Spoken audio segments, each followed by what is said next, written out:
Laporan Pengenalan Lingkungan Persekolahan atau biasa disebut PLP 2 di SMA Budi Satria Medan.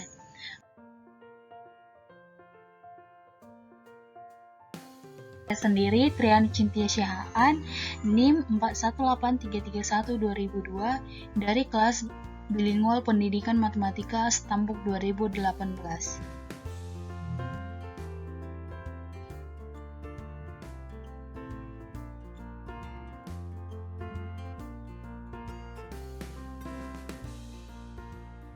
Yang pertama itu adalah ada bab 1 mengenai pendahuluan. Kemudian yang kedua, bab 2-nya tentang informasi umum sekolah mitra PLP 2. Selanjutnya ada bab 3 mengenai kegiatan PLP 2. Dan yang terakhir bab 4 mengenai simpulan dan saran. Sekarang kita akan membahas yang pertama mengenai pendahuluan. Nah, di pendahuluan ini ada 2 topik yang akan kita bahas, yaitu mengenai latar belakang dan tujuan. Yang pertama, latar belakang. Latar belakang dari pelaksanaan PLP 2 ini akan saya jelaskan sebagai berikut. Upaya pembentukan tenaga pendidikan yang profesional oleh perguruan tinggi dapat dilakukan dengan berbagai cara. Salah satunya adalah pengenalan lingkungan persekolahan atau PLP bagi calon pendidik. Tujuan utama dari kegiatan ini adalah melatih, mengaplikasikan ilmu, dan kemampuan mahasiswa sebagai calon pendidik dan mengamalkan ilmu yang diperoleh selama perkuliahan dalam proses pembelajaran sesuai bidang studi dirinya, sehingga mahasiswa memperoleh bekal berupa pengalaman faktual untuk dikembangkan diri sebagai pendidik profesional.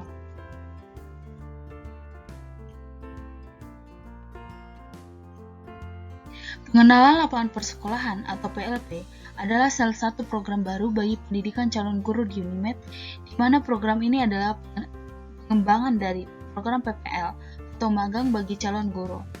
Program PLP 2 ini dibagi menjadi 2, yaitu PLP 1 yang dilaksanakan pada semester 4 dan PLP 2 yang dilaksanakan pada semester 7. Pelaksanaan PLP 1 berupa observasi dan analisis terhadap permasalahan yang ada di sekolah. Sedangkan PLP 2 adalah menerapkan teori pembelajaran yang telah dipelajari di bangku kuliah langsung pada sekolah. Nah, seperti saya saat ini berada di semester 7, sehingga sekarang saya akan melaksanakan PLP 2. Dan pada semester 4 lalu saya melaksanakan PLP 1, namun dikarenakan di situ adalah awal mula dari sebarnya virus corona, sehingga kami tidak dapat melakukan observasi yang lebih konkret di sekolahnya, dan kami hanya meminta data-data yang diperlukan untuk kelengkapan dari laporan PLP 1 kami. Nah, di PLP 2 ini kami sudah melaksanakan terjun langsung ke sekolah karena sudah dilaksanakannya tatap muka terbatas, sehingga proses penerapan teori pembelajaran yang dipelajari di kampus sudah dapat kami terapkan sedikit banyaknya di sekolah tersebut.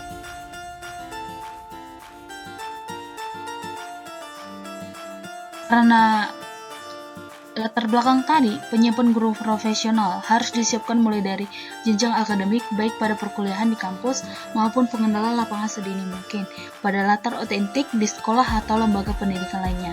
Untuk itu, seluruh mahasiswa program sarjana pendidikan wajib mengikuti tahapan pemagangan penyiapan calon guru profesional melalui PLP 2.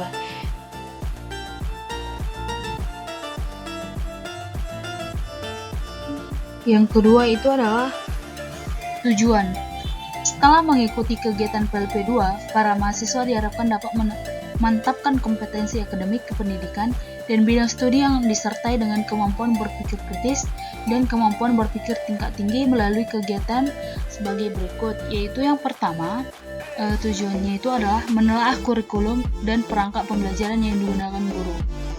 Kemudian menelaah strategi pembelajaran yang digunakan guru. Menelaah sistem evaluasi yang digunakan guru. Selanjutnya, membantu guru dalam mengembangkan RPP, media pembelajaran, bahan ajar, dan perangkat evaluasi. Selanjutnya, menelaah pemanfaatan teknologi informasi dan komunikasi dalam pembelajaran. Kemudian, latihan mengajar dengan bimbingan guru pemong dan dosen pembimbing PLP 2. Dengan tujuan merasakan langsung proses pembelajaran serta pemantapan jati diri calon pendidik. Kemudian melaksanakan tugas-tugas pendampingan peserta didik dan kegiatan ekstrakurikuler. Dan yang terakhir adalah membantu guru dalam melaksanakan tugas-tugas pekerjaan administrasi. Yang kedua, di sini akan membahas tentang informasi umum sekolah mitra PLP 2. Informasi umum yang dicantumkan adalah mengenai visi misi tujuan sekolah, organisasi sekolah, sumber daya manusia di sekolah, sarana dan prasarana, serta prestasi sekolah dan kegiatan pendukung lainnya.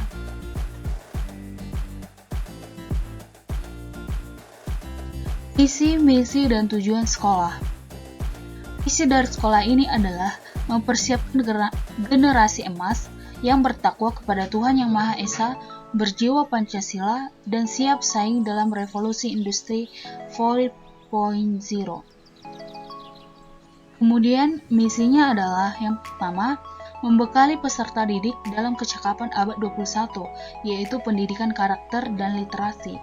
Kemudian melatih peserta didik dengan metode pembelajaran yang dapat menggali potensi diri. Kemudian menghantarkan peserta didik meraih cita-cita emas. Lalu yang terakhir adalah mewujudkan sekolah tidak hanya sebagai lembaga pendidikan dalam berbagai pengetahuan dan potensi, tetapi juga sebagai keluarga kedua.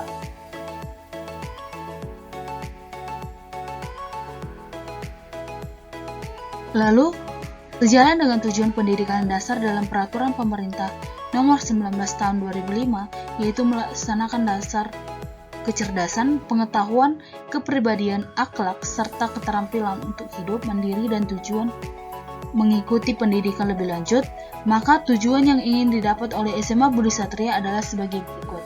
Yang pertama, mempersiapkan peserta didik yang bertakwa, berakhlak mulia, dan berkarakter kuat. Kemudian mempersiapkan peserta didik agar menjadi manusia yang berkepribadian cerdas, berkualitas dan berprestasi dalam bidang akademik dan non-akademik. Kemudian menyediakan sarana dan prasarana pendidikan yang memadai secara bertahan dan berkelanjutan. Kemudian nomor 4, memberikan pelayanan pendidikan yang secara optimal, melaksanakan proses belajar mengajar secara efektif dan efisien berdasarkan semangat keunggulan lokal dan global. Yang kelima, membekali peserta didik agar memiliki keterampilan dan mampu mengembangkan diri secara mandiri. Yang keenam, meningkatkan kinerja masing-masing komponen sekolah untuk bersama-sama melaksanakan kegiatan yang inovatif sesuai dengan tugas pokok dan fungsi masing-masing.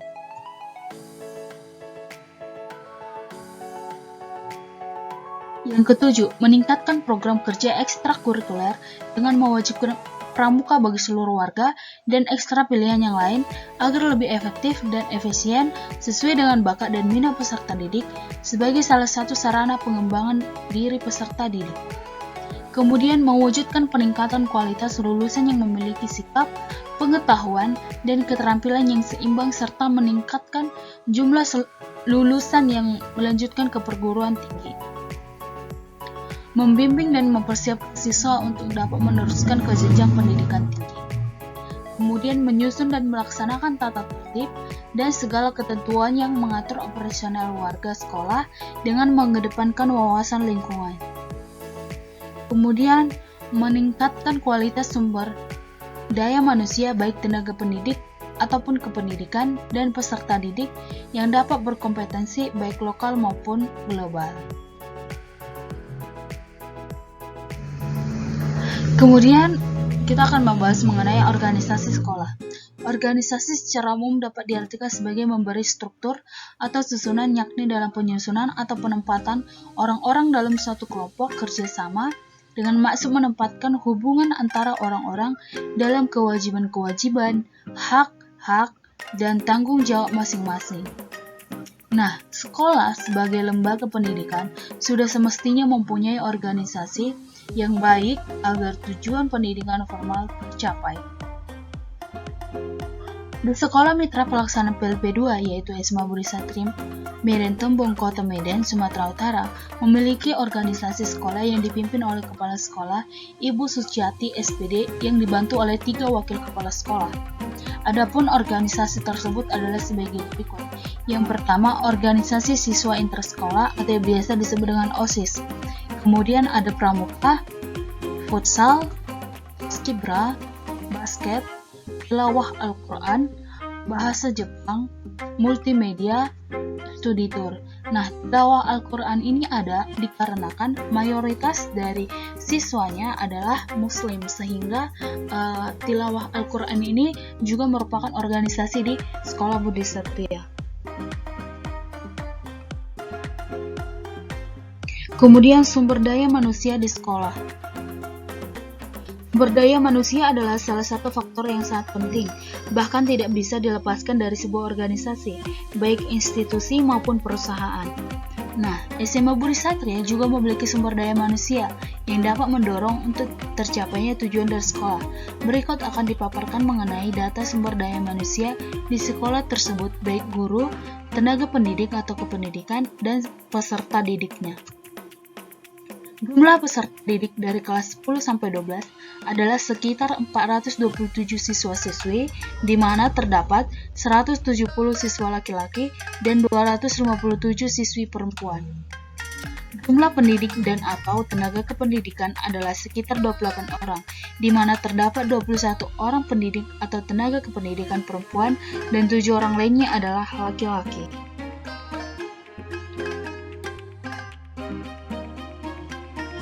Sarana dan prasarana. Di Sekolah SMA Budi Satria terdapat 22 sarana dan prasarana yang akan saya tampilkan. Yang pertama, ruang kelas full AC ada 12 ruangan, yaitu kelas 10 IPA dan IPS-nya 4 ruangan, 11 IPS-nya 4 ruangan, 12 IPA dan IPS-nya 4 ruangan.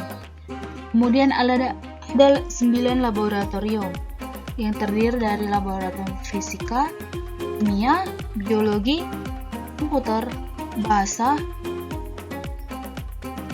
olahraga.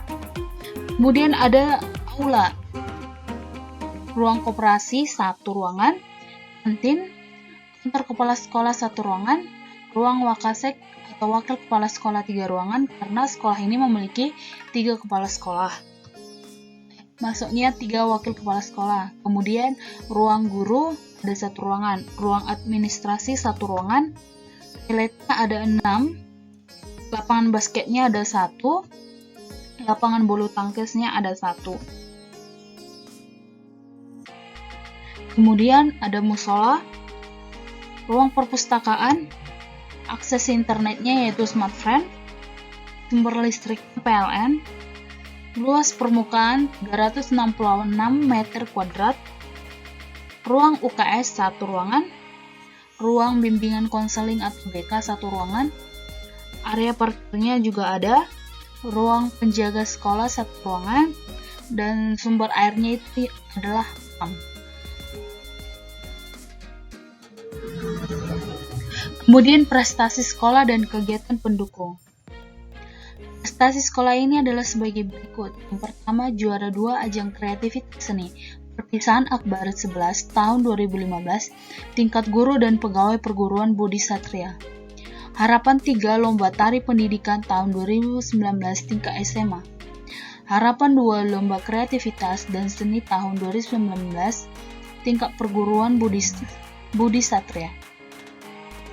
Kegiatan pendukung di SMA Budi Satria Medan, yaitu yang pertama, organisasi siswa intersekolah atau OSIS, pramuka, futsal, skibra, basket, tilawah Al-Quran, bahasa Jepang, multimedia, dan studi tour. Kemudian yang ketiga ini adalah hasil kegiatan PLP 2. Pada bagian ini akan dijelaskan mengenai analisis kurikulum, penyusunan perangkat pembelajaran, mengajar terbimbing, kegiatan kokurikuler dan ekstrakurikuler, kegiatan administrasi guru. Yang pertama adalah analisis kurikulum, penyusunan perangkat pembelajaran yaitu RPP, bahan ajar, media, LKPD, perangkat penilaian sesuai dengan mapel dengan bimbingan dosen pembimbing dan guru pamong. Dalam pelaksanaan telah kurikulum di sekolah pada hari Rabu tanggal 13 Oktober 2021 pukul 8 sampai 12, kami melakukan observasi sekaligus menjumpai guru pamong di SMA Budi Satria. Kegiatan ini dilakukan untuk memahami kurikulum yang ada di sekolah dan bagaimana kegiatan belajar mengajar di sekolah. Sekolah ini menggunakan kurikulum 2013. Seluruh kelas dari kelas 10 sampai 12 sudah menggunakan kurikulum 2013. Dalam penyusunan RPP Mapel, kami dibantu oleh guru pamong. Mahasiswa membuat rencana pelaksanaan pembelajaran atau RPP yang akan digunakan untuk tampil pada saat mengajar. RPP yang sudah dibuat dikonsultasikan kepada guru pamong untuk dievaluasi dengan proses evaluasi RPP yang telah dibuat mendapatkan masukan dan perbaikan dari guru pamong untuk diperbaiki, sehingga mahasiswa dapat membuat RPP yang baik dan sesuai dengan sistematika pembuatan RPP. Pembuatan perangkat pembelajaran disesuaikan dengan kurikulum yang berlaku. Guru memberikan berbagai informasi dan masukan di bagian awal atau pembuka pembelajaran sehingga terjadi perbaikan pada saat merancang RPP.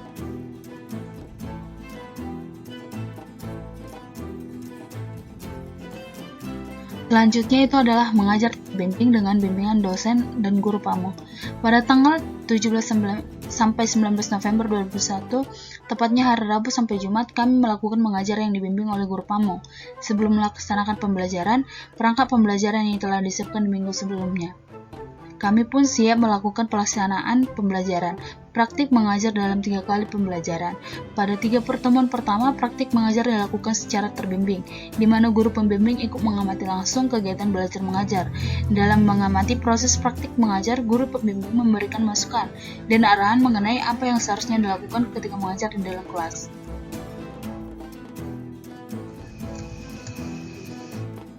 Mengajar terbimbing dengan bimbingan dosen dan guru pamong. Dalam 3 kali mengajar tersebut, materi yang diajarkan adalah materi matriks, terkhusus materi kesamaan matriks, operasi pada matriks, dan transpose matriks. Kelas yang kami masuki saat mengajar terbimbing adalah 11 IPS 1, IPS 2, dan IPA 1. Masing-masing mahasiswa melaksanakan pembelajaran secara bergantian di bawah bimbingan guru mapel. Kemudian masing-masing mahasiswa melaksanakan pembelajaran secara bergantian. Lalu, setelah kelas itu, mahasiswa membantu guru pamong memeriksa buku latihan siswa, yang berarti mahasiswa membantu administrasi sekolah dan guru. Jadi, selama pelaksanaan mengajar terbimbing ini, kami hanya dapat mengajar 3 kali secara sendiri. Maksudnya, kami langsung mengajar hanya sebanyak 3 kali. Dan selama pelaksanaan PLP ini, kami kebanyakan melakukan observasi atau pengamatan dan membantu administrasi lainnya. Nah, pada saat mengajar ini, kami tetap diawasi oleh guru pamong, sehingga pelaksanaan pembelajaran masih berjalan kondusif dan tidak ada siswa yang melawan atau mungkin membuat keributan di kelas karena masih ada guru pamong di dalam kelas. Dan juga ketika kami mengajar, guru pamong akan memberikan masukan-masukan jika kami mengalami kendala atau melakukan kesalahan yang mungkin tidak kami sadari untuk melakukan kesalahan kecil tersebut. Nah, selanjutnya adalah kegiatan co-kurikuler dan ekstrakurikuler. Dismas Budi Satria memiliki kegiatan kurikuler wajib yaitu pramuka, merupakan program ekstrakurikuler yang harus diikuti oleh seluruh peserta didik, terkecuali bagi peserta didik dengan kondisi tertentu yang tidak memungkinkan untuk mengikuti kegiatan ekstrakurikuler tersebut. Tujuannya adalah mengembangkan jiwa kepemimpinan pada peserta didik sebagai wadah melatih organisasi. Kemudian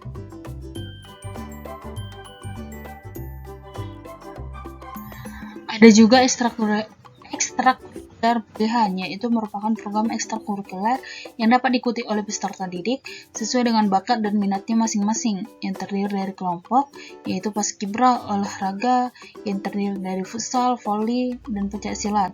Kemudian ada juga English Club dan keagamaan, seperti baca tulis Al-Quran dan mujawab. Namun karena kondisi saat ini yang masih dilingkupi oleh pandemi dan walaupun melaksanakan tatap muka terbatas, namun sekolah ini masih belum bisa menerapkan kegiatan kokurikuler dan ekstrakurikuler karena masih dengan status pandemi yang melarang untuk kegiatan berkerumun atau aktivitas lainnya.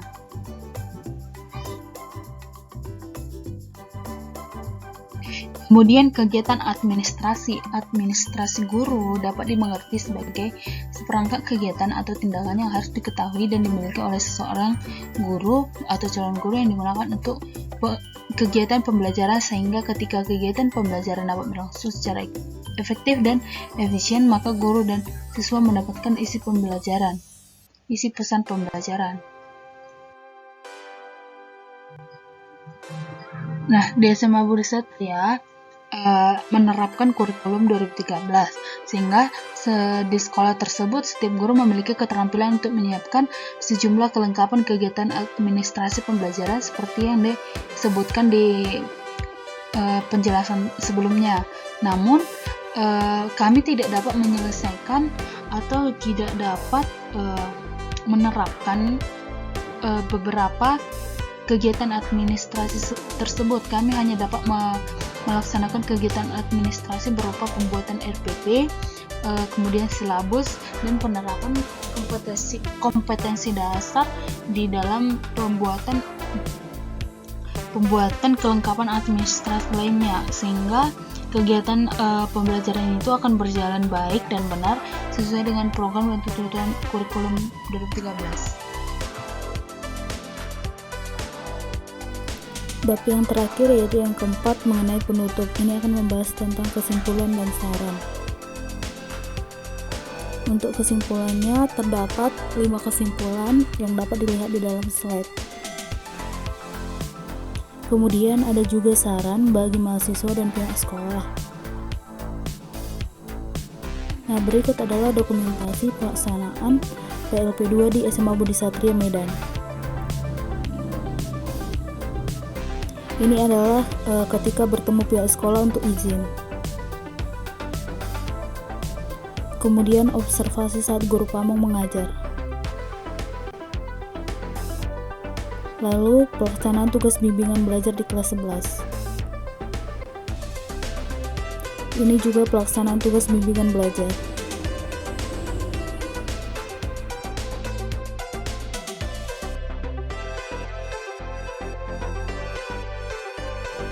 Lalu ini perpisahan dengan pihak sekolah dan siswa-siswi kelas 11. Ini juga masih foto perpisahan. Ini perpisahan dengan siswa-siswi kelas 11. Sekian presentasi saya. Terima kasih.